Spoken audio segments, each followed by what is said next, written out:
Elles sont toutes belles, belles, belles comme le jour. Alors aujourd'hui, dans le cadre Nos enseignantes ont du talent, on va recevoir Séverine qui va nous parler. Des nombres de Bell. Très bien. Allons-y. Une somme infinie, sous forme d'une somme infinie. Alors la preuve. Ah oui, je vais peut-être quand même énoncer un peu. Les nombres de Bell, donc c'est il nous donne le cardinal de l'ensemble des partitions d'un ensemble à n éléments, donc de 1 à n.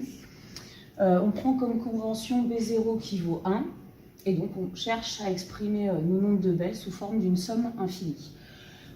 Donc première étape de la preuve, on va exprimer Bn plus 1, pour tout n appartenant à n.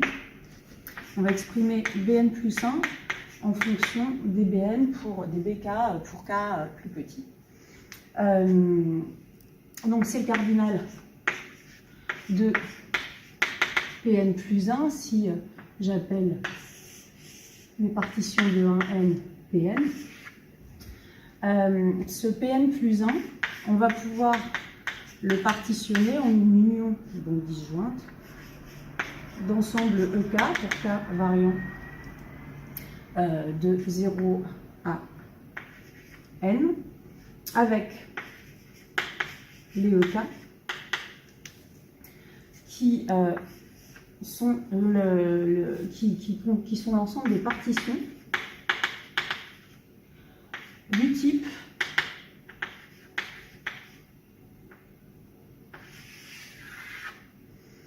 donc n plus 1 avec k autres éléments. Donc n plus 1 est dans une partie à k plus 1 éléments. Et nos n-k éléments restants à partitionner comme on veut. Donc on va avoir k parmi n façon de choisir nos k éléments qui sont dans la même partie que n plus 1. Et on va pouvoir partitionner les n-k éléments restants en bn-k partitions. Ce qui nous donne bn plus 1, comme les k sont une réunion disjointe, la somme pour k variant de 0 à n des cardinaux de EK, c'est-à-dire la somme pour k variant de 0 à n de k parmi n bn-k. Si on fait un petit changement d'indice en échangeant k et n-k, je garde toujours k. On se retrouve avec n-k parmi n, bk, mais comme n-k parmi n, c'est la même chose que k parmi n, on se retrouve avec la formule qu'on cherche. Deuxième étape du raisonnement, grâce à cette formule, on va pouvoir montrer par récurrence que Bn est toujours plus petit que n factoriel.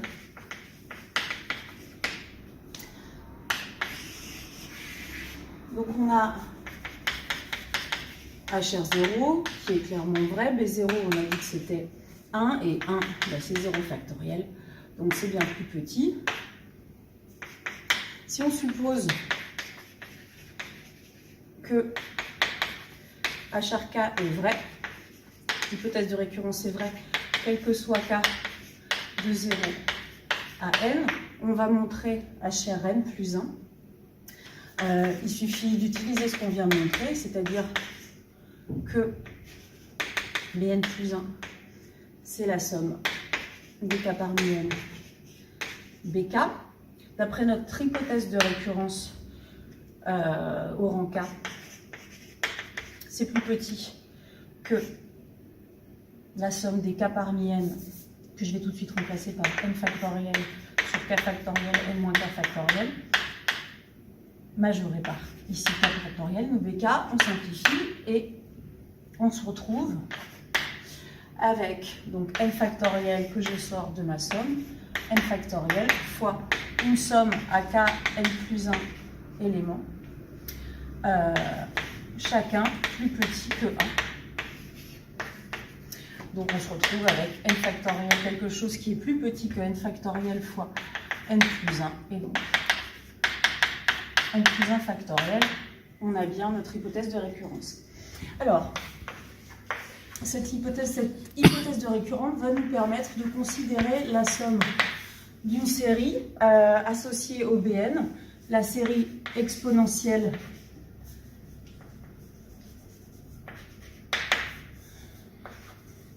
la série génératrice exponentielle associée au Bn. Pardon, hop, c'est une série réelle. Alors, la première chose, ça va être de montrer que f est bien définie, c'est-à-dire que notre série a un rayon de convergence non nul.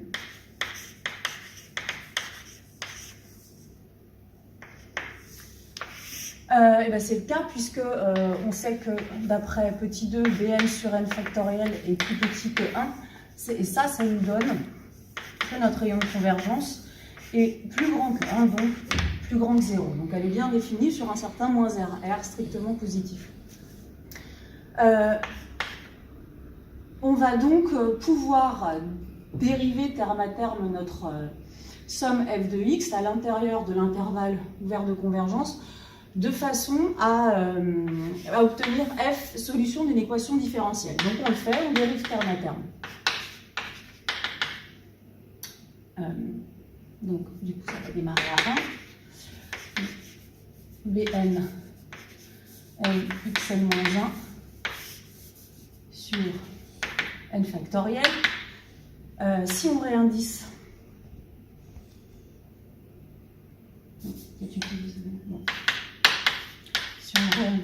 on se retrouve avec Bn plus 1 sur n factoriel xn. On va utiliser notre expression de Bn plus 1. On va donc se retrouver avec somme pour k variant de 0 à n de k parmi n bk xn. K parmi n, je vais le réécrire un petit peu mieux. On se retrouve donc avec f' de x qui est égal à la somme pour n égale 0 à plus l'infini de la somme pour k variant de 0 à n de n factoriel sur n moins k factoriel, notre 1 sur n factoriel et notre bk xn. n factoriel se simplifie et on se retrouve avec la somme d'une série produit de Cauchy de deux séries entières.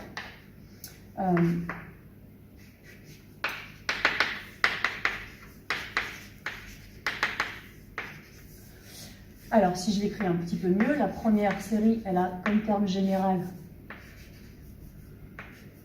ce terme, xk, et la deuxième, elle a comme terme général xk, enfin xn-k sur n-k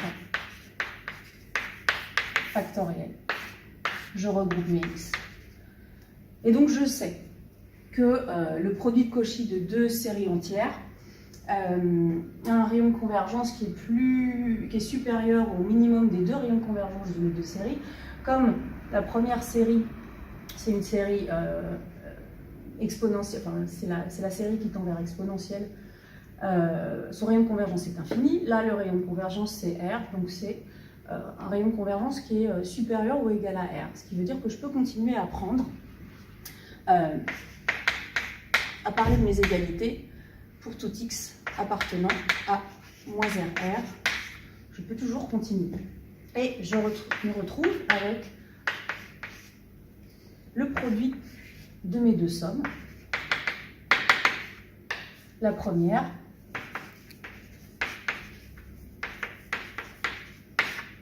je retrouve f de x multiplié par la deuxième, la série exponentielle.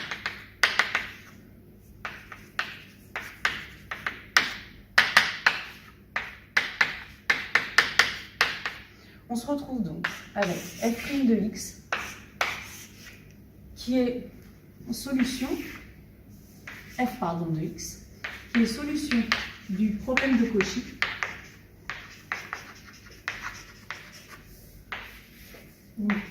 Une équation différentielle linéaire scalaire homogène du premier ordre avec la condition initiale y de 0 est égal à 1. On sait donc que notre fonction s'écrit comme une constante de l'exponentielle exponentielle x avec donc, notre condition initiale qui nous dit que c va être égal à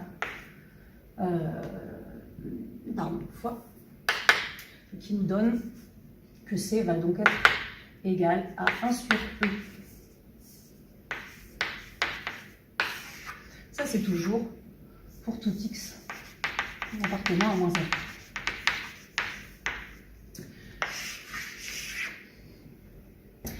Alors, on a donc une expression explicite de notre somme infinie.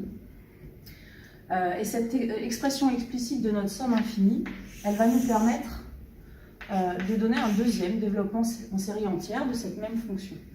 Donc, je continue toujours pour tout x appartenant à moins r. Je vais donner un développement en série entière de celui-là. Donc, comme c'est une exponentielle ici, je vais pouvoir dire que ça s'écrit somme pour k variant de 0 à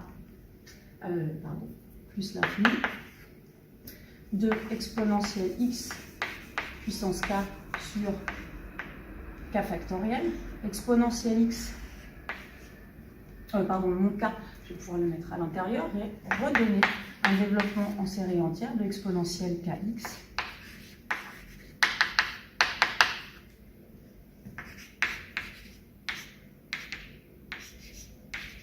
N égale 0 à plus l'infini de k puissance n x puissance n sur n factoriel. On se retrouve avec cette fois-ci une double somme infinie, somme pour k variant de 0 à plus l'infini, somme pour n variant de 0 à plus l'infini, et laissez-moi sur E ici, de un terme en k et en n, k puissance n, x puissance n sur k factoriel, n factoriel. Ce terme, je vais l'appeler UNK. On va pouvoir intervertir ces deux sommes grâce au théorème de Fubini. Alors, le théorème de Fubini, on peut l'appliquer parce que les deux développements en série entière qu'on vient de faire pour x, on peut aussi les faire pour valeur absolue de x, puisqu'ils sont valables sur R tout entier. Donc je sais que pour n supérieur ou égal à 0, ma série converge. Ma série des UNK converge, et même elle converge vers exponentielle kx sur n factoriel. Et même chose, si je somme tout ça sur k, eh bien, j'ai bien aussi la convergence, cette fois-ci vers exponentielle de l'exponentielle valeur absolue de x. Ça nous donne les conditions pour appliquer le théorème de Fubini et échanger nos deux sommes. On se retrouve donc avec f de x égale 1 sur e, somme sur n, somme sur k, de k puissance n, xn sur k factoriel, n factoriel. Je vais essayer, l'objectif, ça va être de se retrouver, d'identifier avec le développement en série entière qui est là-bas. Somme pour n variant de 0 à plus l'infini de 1 sur e, somme pour k variant de 0 à plus l'infini de k puissance n sur k factoriel, le tout facteur de n factoriel, xn fois n factoriel. Or, je savais aussi que c'était égal à somme pour... Alors là-bas, je vais remplacer moins n par k. Et j'avais... je ne vois plus. Somme pour... Voilà. n variant de 0 à plus l'infini de Bn xn sur n factoriel. On peut donc identifier par unicité du développement en série entière d'une fonction.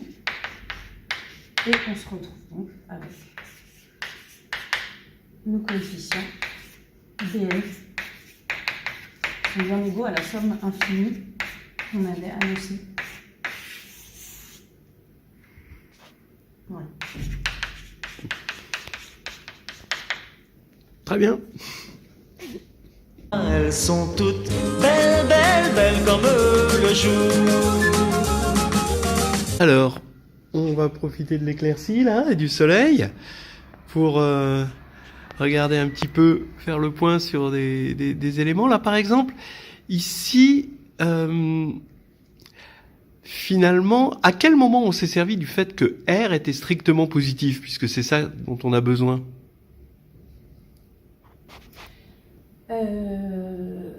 À quel moment on sait, pour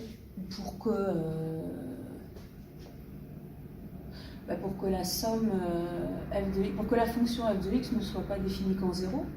Oui, et qu'est-ce qui se passe si elle est définie qu'en 0 et à quel moment ça nous pose On problème? ne peut pas la dériver. Oui, on peut pas la dériver. Ok. Maintenant, à propos de dérivée, la dérivée, t'as dérivé sous le signe somme, hein, donc qu'est-ce qui te permet de faire ça? Et c'est sur quel domaine qu'on peut faire ça, qu'on peut dériver? On peut dériver sous le signe somme une série entière à l'intérieur de l'intervalle ouvert de convergence. Oui. Oui. Et ça provient de quoi? Alors ça provient de quoi? Ça provient du fait qu'on a une convergence normale de la série entière sur tout compact à l'intérieur de l'intervalle ouvert de convergence. Exactement. Ouais, très bien. Le produit de Cauchy là qui est exprimé en général, quand est-ce qu'on peut faire un produit de Cauchy? Qu'est-ce que ça demande sur les séries que l'on a effectivement dans le cadre des séries entières? Les séries, les deux séries, donc celles-ci doivent être absolument convergentes. Oui. Et c'est le cas, puisque on a absolue convergence toujours à l'intérieur de l'intervalle ouvert de convergence. Tout à fait. Ouais. Est-ce que tu peux expliquer maintenant pourquoi cette équation différentielle a pour solution y' moins exponentielle de xy a pour solution ce que tu dis, c'est-à-dire c exponentielle de x? Eh bien, on peut utiliser la méthode de variation de la constante. Et donc, on peut chercher une solution. Elle a l'air drôle, cette méthode. Sous la forme c de x exponentielle de exponentielle x. En dérivant, on va se rendre compte qu'on a c' de x exponentielle de exponentielle x plus c de x fois exponentielle x exponentielle de exponentielle x. Donc que si on fait y' de x moins exponentielle x de y de x, et ben on se retrouve avec ça moins ça, ça fait 0, et il nous reste c' de x exponentielle de exponentielle x égale à 0. Comme ça, c'est strictement positif. Ça nous donne que c' de x est nul et donc que c de x. C'est forcément une constante. Très bien. Ok, bon, alors après, il y a un Fubini sur les séries, c'est toujours des histoires de convergence absolue, hein. Très bien. Est-ce qu'on peut dire maintenant des choses sur les nombres de Bell? Quels sont les premiers nombres de Bell? On peut... Donc on a B0, c'est par convention, c'est 1, donc on considère qu'on peut partitionner l'ensemble vide en une partie, en une partition. B1, eh ben, c'est 1 aussi parce que c'est l'ensemble des partitions d'un ensemble à un élément. B2, dans l'ensemble 1, 2, je vais pouvoir le partitionner en un seul... oui, c'est le cardinal B. Donc j'ai cette partition-là, mais aussi la partition 1, 2. Donc, on fait 2 pour B2. Ensuite, B3, le cardinal des partitions de 1 à 3. Donc, je peux avoir une seule partie. Je peux avoir 3 parties.